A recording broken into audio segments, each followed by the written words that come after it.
Hello everybody! Magandang araw. Ngayon ay tuturuan ko kayo kung paano gamitin ang Buzz app. So, pumunta ka lang sa iyong App Store or Play Store at isearch mo ang application na ito. So, makikita mo itong thumbnail. So, kailangan mo lang itong i-download at pagkatapos ay install sa iyong device. Ngayon ay i-click mo lang ang button sa ibaba at kailangan mong i-type dito ang iyong phone number or email at i-click ang agree and continue.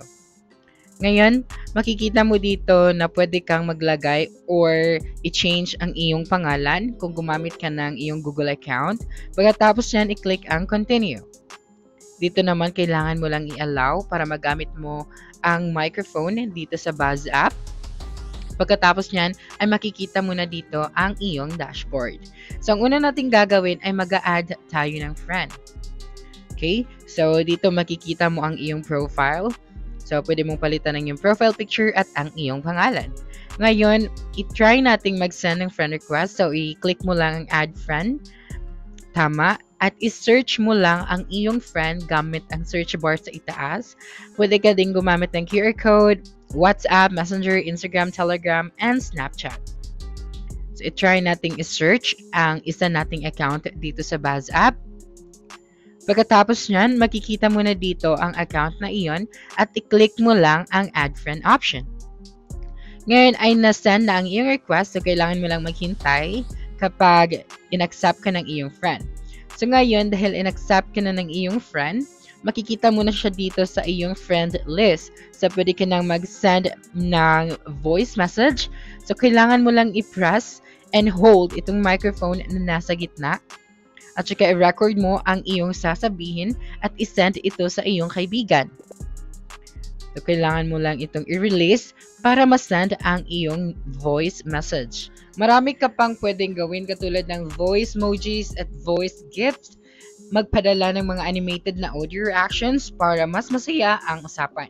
Sa voice filters naman, pwede mong baguhin ang boses mo, gawin itong malalim, bata, or nakakatawa. At sa live place naman, pwede kang lumikha ng virtual space kung saan pwedeng mag-hangout ang barkada na may background music at custom na ambience. Sa AI body naman, makipag-chat sa AI na kaya mag-translate ng 26 na wika at sumagot sa mga tanong mo. So, katulad na lamang nito, buksan ang iyong chat sa iyong kaibigan at pwede kayo mag-send ng emojis na may audio background or may sound.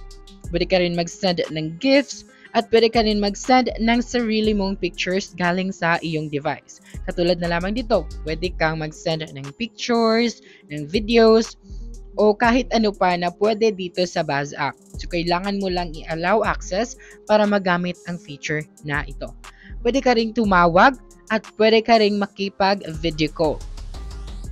Diba? Subukan nating tumawag at makikita mo dito ang iyong microphone, ang video call option.